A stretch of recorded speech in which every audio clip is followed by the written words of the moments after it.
I'm Corbett Wall with USDA Livestock and Grain Market News, here with your weekly feeder and stocker cattle market summary for the week ending May the 31st, where you had light holiday sales of yearling feeder cattle selling steady to firm.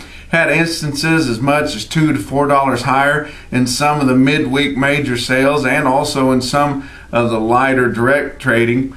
Calf markets still kind of loitering around steady. Just not a whole lot to drive those right now, but enough localized demand to kind of offset what supplies of calves are coming in right now.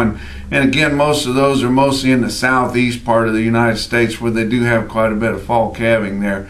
But most all your big Monday sales were closed, including Oklahoma National Stockyards, including Joplin Regional Stockyards. Most all your big Monday sales, especially in the southeast, all the sales were closed on Monday.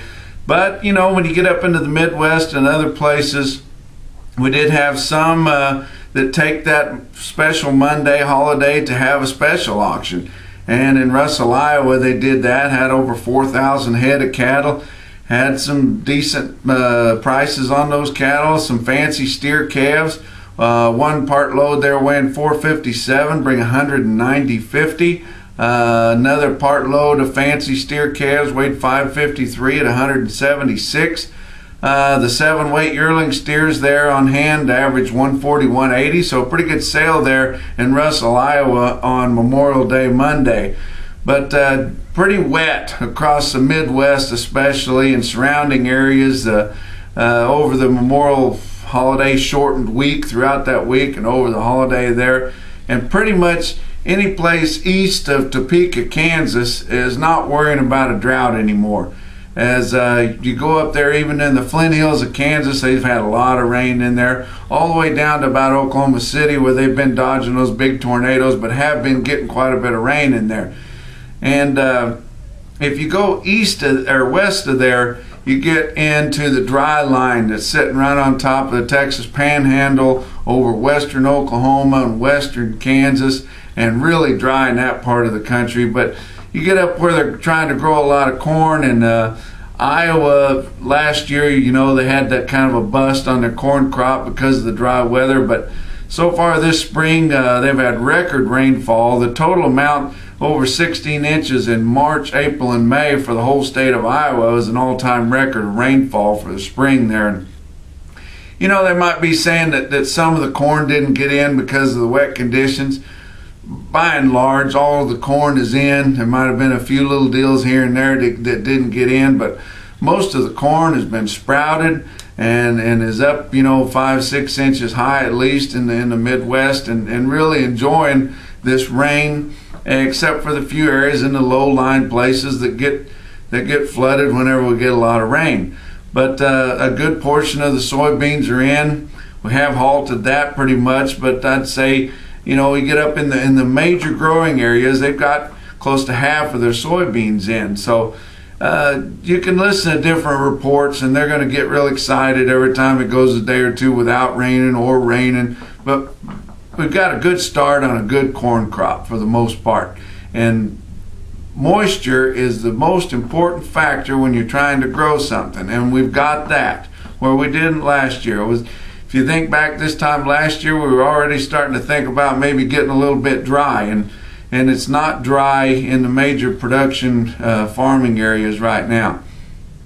But you get out west and it's pretty dry till you get up in the northern parts of the west. You get into Colorado, some of the mountain states up there, and they're starting to get some moisture. Montana areas are getting some moisture, and in Valentine, Nebraska, in northwestern Nebraska there, they had a big pear sale, bred cows and pears, but mostly pears, and they had some real reputation consignments there of young to middle-aged, big rangy cows, 1,400 to 1,600 pound cows with nice calves at their side, bring from $2,400 all the way up to $3,500 per pair. And now those things are coming off short pastures, but the short pastures are starting to green up a little bit. So guys still have high hopes for the future there. A lot of hay being put up around, especially in the southeast. They've been working on hay for quite a few weeks here now, and then that's moving back west, dodging the raindrops. But most all your first cutting is in the barn down in the southeast. Some places had a really nice first hay crop there. Other places, due to that kind of cool spring, had fewer bales, but we got a good start on the second cutting already.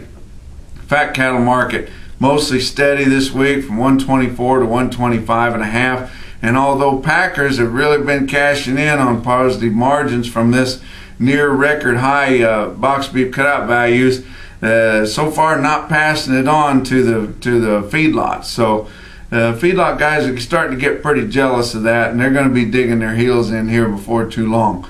At this week's regional weighted averages in the north central states, an 8 to 900 pound steer cost you $131.60 compared to $130.32 last week and $151.41 a year ago.